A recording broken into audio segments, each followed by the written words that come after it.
আসসালামু আলাইকুম রহমতুল্লাহি বারাকাতুহু।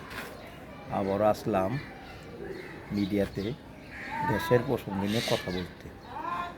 কয়দিন যাবৎ লাইনের গ্যাস পাওয়া যাইতেছে। এই লাইন যারা সচল রাখছেন তারা দিল থেকে শুকরিয়া করি, আলহামদুলিল্লাহ। তাদের জন্য আমার একটা সালাম, আসসালামু আলাইকুম রহমতুল্লাহ। আপনাদের আল্লাহ নেক হায়াত দান করুন, কারণ আপনারা লাইনের গ্যাসটা সচল রাখছেন। বাসাবাড়ি মানুষ খুব শান্তিতে রান্নাবাড়া করতেছে ভাই। আমি যেই জায়গাতে কথা বলতেছি সেটা হলো জিঞ্জিরা। কথা বলছেন ভাই, ঢাকার অতি কাছের একটা এলাকা কেরানীগঞ্জ। ৯ বাজার থেকে বাবুবাজার ব্রিজ পার হবেন কদমতলিটা হলো আগানগর ইউনিয়ন, তারপরে সুবিধা ইউনিয়ন, বুঝছেন? তা আগানগর ইউনিয়নের সাথে হলো জিঞ্জিরা ইউনিয়ন। কেরানীগঞ্জে যে কয়টা ইউনিয়নে লাইনের গ্যাস গেছে, এই সমস্যাটা সবার। ও ভাই, এই মাথা ব্যথাকে শুধু আমার একলার লেগে না, কেরানীগঞ্জের মা বোনদের সবার। ভাই, বাসা বাড়ি শান্তি তো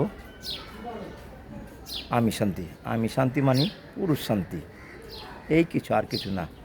আপনারা কি ভাই আমার এই বকবকানি কি দেখেন না? দেখলে তো ভাই লাইক, শেয়ার, কমেন্ট করে দিতেন।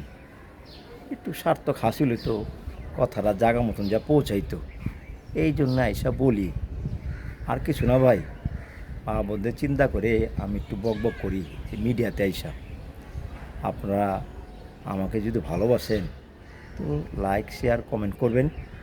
আর মাঝে সাঝে আপনাদের এসে একটু জ্বালাবো এই মিডিয়ার মাধ্যমে, বুঝতেন ভাই। আর কেরানীগঞ্জটা ভাই ঢাকা সিটির থেকে কম না ভাই। এখানে লক্ষ লক্ষ মানুষের বসবাস, এখানে ব্যবসার কেন্দ্র ভাই। ঢাকার অন্যতম ব্যবসার কেন্দ্র এই কেরানীগঞ্জ, বুঝতেন ভাই। এই এলাকাটা আপনারা সুন্দর রাখা আপনাদের দায়িত্ব ভাই, বুঝছেন ভাই, আর কিছু না।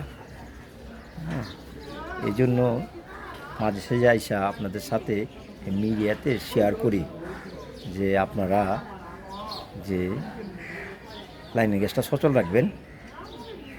এর থেকে দিল থেকে আল্লাহর কাছে আলহামদুলিল্লাহ বলে আপনাদের শুকরিয়া আদায় করতেছি ভাই, আর কিচ্ছু না ভাই, বুঝতে পারছেন। বাসা বাড়ি মানুষ শান্তি তো পুরুষ শান্তি।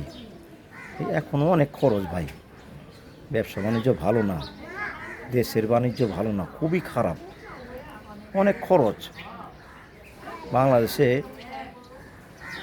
যারা উপর মাত্রা ধনী লোক তারা চলতে পারতেছে ভাই, আর আমাদের মতন ক্ষুদ্র ব্যবসায়ী যারা আছে এদের পিঠ দেওয়ালে ঠেকে গেছে ভাই, অনেক খরচ।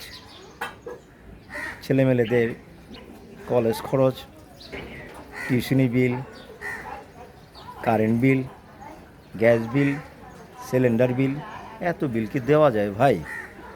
এত বিল দেওয়া যায় না। তারপরে আদার্স অনেক খরচ আছে, খাবার দাবার আছে, তারপরে অনুষ্ঠান আছে, বুঝতেই পারছেন কি বলতে চাইতেছি। বাংলাদেশের মানুষ ইউরোপ হয়ে যায়নি ভাই, বুঝতে পারছেন। ইনকামের থেকে খরচ বেশি, এই জন্যেই মাঝে সাঝে আইসা আপনাদের ডিস্টার্ব করি, একটু বকবকানি দেই। তো আমার কথাটা যদি পছন্দ হয় ভাই, তো আপনারা লাইক, শেয়ার, কমেন্ট করবেন। আর কেরানীগঞ্জের মধ্যে আমি একজন ব্যক্তি এই গ্যাসের বিষয় নিয়ে কথা বলি, আর তো কাউকে দেখলাম না এই মাথা ব্যথাটা কারো আছে ভাই। এই মাথাটা শুধু আমার না, কেরানীগঞ্জের মা বোনদের সবার। সবাই শান্তি থাকলে আমি শান্তি, ভালো লাগে ভাই। আর লাকি চুলা জ্বালাবে ভাই, লাকি চুলার দিন আছে ভাই, আগের মতন খোলা বাড়ি আছে। লাকি চুলা জ্বালাইলে ভাই যাতে সাইনাস প্রবলেম, নাক দিয়ে পানি পড়ে, ধোয়ার গন্ধে বেসিংয়ে কালি ধোয়া যায় না ভাই, বুঝতে পারছেন কথাটা কি বলতেছি। এখন আপডেট হয়েছে দেশ, এখন উন্নত দিকে চলতেছে, আমরা উন্নয়নশীল, উন্নত হয়ে যায়নি ভাই।